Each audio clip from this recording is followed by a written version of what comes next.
And the man said, "What will I do? I have so many things. Where will I store it? I don't have enough room." This is what I'll do.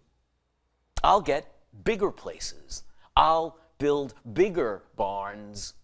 I will store it all away for myself. Greetings, everyone. Yesterday was Sunday, and being a priest, you see lots of people on Sunday, and you speak to lots of people before and after Mass. Well, indeed, it was after Mass, after a couple of the morning Masses, that I just found myself outside the church speaking to some young parents of school-age children.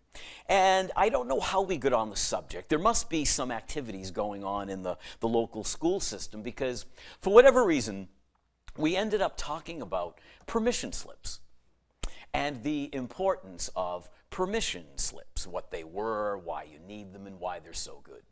So for whatever reason, that word, that phrase was in my mind. Permission slips came into my mind a couple of times during the day. As I was lying in bed last night, praying these readings, once again that word popped into my head. Permission. So, I read the readings, I prayed the readings, I looked at the readings through the prism, the lens of the word permission. I'm amazed. I am always amazed how our God speaks to us all the time through the events, very simple events of God in our everyday life. He really is there to be found, because with that word in my head, he used it in such a way that I prayed these readings in a whole new way. In the letter to the Romans, St. Paul references Abraham, our father in faith. And what does Paul say about Abraham? He says, and I quote, "Abraham did not doubt God's promise in unbelief. Rather, he was empowered by faith." Abraham gave himself permission to believe that in the middle of a moment of chaos, God would not leave him alone. That in the middle of an outrageous request, I mean, if Abraham was in his 80s and his wife was in her 80s, they were told that they would have a child.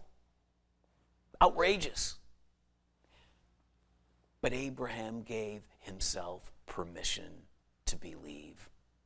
And my friends, because he gave himself permission to believe, because he did believe, he realized that God was always with him, always. He could face any moment of fear, any challenge, any doubt, because he believed that God was with him and would help him. And he was right. God was with him, and God did always help him.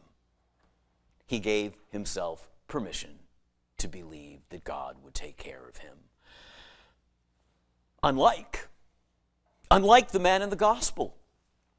I think his only problem, that poor guy, I mean, he was a successful businessman. His crops were huge that year, bigger than he would have expected, because his barns weren't big enough. And he had a bit of a problem. What am I going to do? I've got all of this stuff, and I've got nowhere to put it. What will I do? What will I do? Ha ha! I know what I'll do. The operative word being I'll, me. I'll build bigger ones because I have to take care of myself. My friends, there's the mistake. There's the mistake. I've got to take care of myself.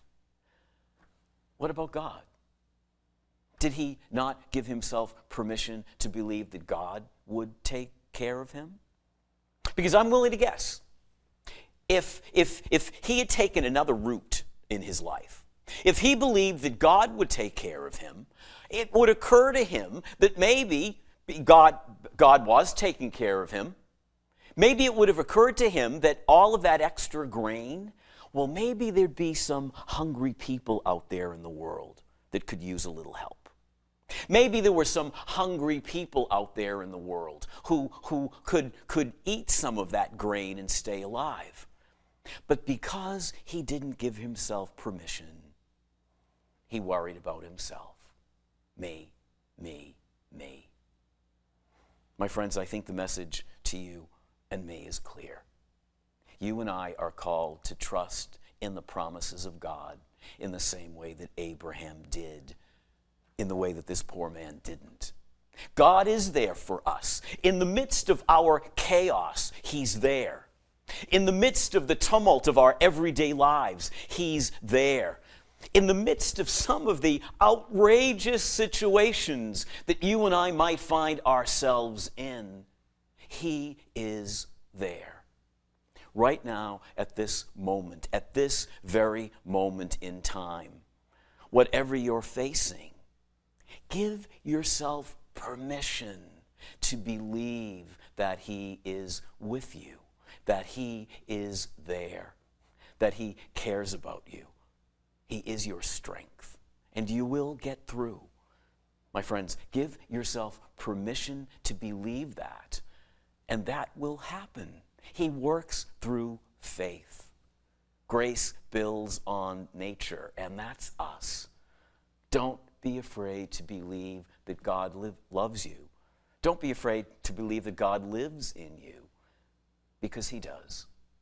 He lives, he loves each day through us.